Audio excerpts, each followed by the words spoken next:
அடிப்படையில தொகுதி மறுவரை செய்யப்பட்டா தென் மாநிலங்களோட எம்பி இடங்கள் குறையும் அப்படின்ற அச்சத்துல இந்த முன்னெடுப்பை தாவேக அரசு எடுத்திருக்காங்க. இந்த கூட்டத்தின் மூலம் முதல்வர் விஜய் ஏதாவது தீர்மானம் ஏதாவது நிறைவேற்றுவாங்களா? அது தொடர்பான விவரங்களை கொடுங்க.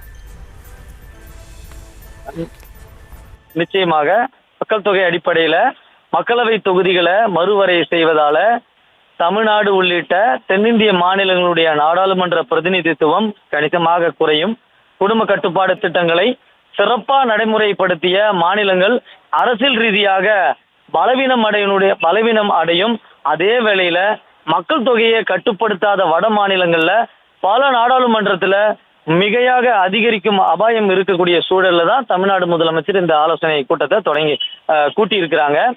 தமிழ்நாட்டுல மக்கள் தொகை விகிதாச்சாரம் தேசிய அளவில் குறையும் பொழுது மொத்த நாடாளுமன்ற தொகுதிகளினுடைய எண்ணிக்கை மற்ற மாநிலங்களை ஒப்பிடும் போது குறைவாகவே உயர்த்தப்படும் அல்லது விகிதப்படி சரியவும் கூடும்.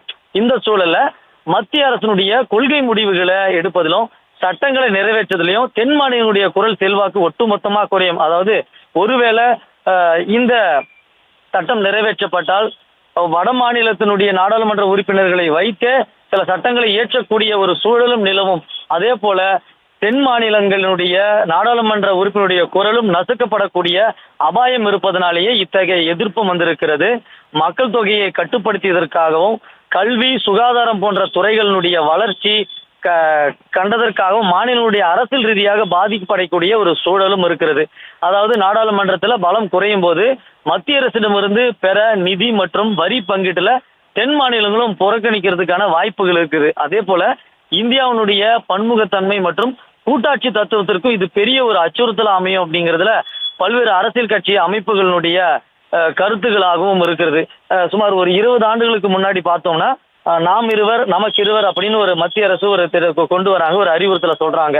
அதாவது மக்கள் தொகை கட்டுப்படுத்துறதுக்காக இப்படி ஒரு அறிவுறுத்தல்கள் வருது. ஆரம்ப சுகாதார நிலையத்தில் தொட்பட்டு பல்வேறு இடங்களில் விளம்பரங்களும் செய்யப்பட்டிருந்தது. அதை தமிழ்நாடு போன்ற தென் மாநிலங்கள் இதை சரிவர பின்பற்றுறாங்க. இதனால இதனுடைய விளைவு தான் என்ன அப்படின்னு பார்த்தோம்னா, இப்ப தொகுதி மறுவரை வரும்போது தமிழ்நாட்டுல மக்கள் தொகை குறைவா இருக்கிறது. வட மாநிலங்கள்ல மத்திய அரசு சொன்ன எந்த விஷயங்களையும் அவங்க பின்பற்றாதால அவங்க தமிழ்நாட்டை ஒப்பிடுற விட 2 மடங்கு 3 மடங்கு மக்கள் தொகை அதிகமா வச்சிருக்கிறதால மக்கள் தொகையை மட்டுமே கணக்க வச்சு நாடாளுமன்ற உறுப்பினருடைய தொகுதி மறுவரை பண்ணும் பொழுது நம்மளது ஏற்கனவே இருக்கிற எண்ணிக்கையை விட குறையவும் வாய்ப்பு இருக்கிறது.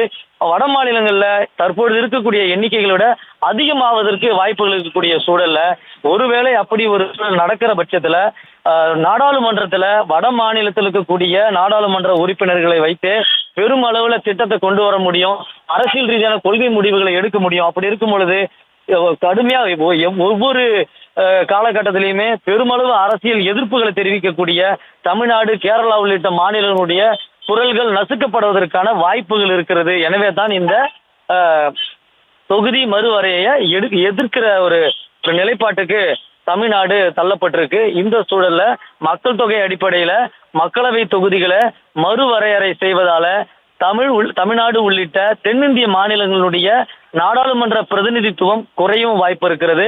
குடும்ப கட்டுப்பாடு திட்டங்களை சிறப்பா நடைமுறைப்படுத்திய மாநிலங்கள்ல அரசியல் ரீதியாக பலவீனம் அடையக்கூடிய அதே வேளையில மக்கள் தொகையை கட்டுப்படுத்தாத வட மாநிலங்களுடைய பல நாடாளுமன்றத்தினுடைய மிகையாக அதிகரிக்கக்கூடிய அபாயமும் இருக்கக்கூடிய சூழல்ல தான் இந்த ஆலோசனை கூட்டம் தொடங்கி இருக்கிறது.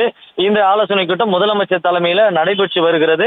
இதுவரை இந்த நிகழ்ச்சி நிரலோ இந்த ஆலோசனை கூட்டத்துல என்ன முடிவுகள் எட்டப்பட போகிறது என்று அதிகாரப்பூர்வ தகவல்கள் வெளியாகாத சூழல்ல இந்த ஆலோசனை கூட்டம் நிறைவுற்ற பிறகு அதிகாரப்பூர்வ செய்தியாளர்கள் சந்திப்பு இருக்கும் என்றும் எதிர்பார்க்கப்படுகிறது.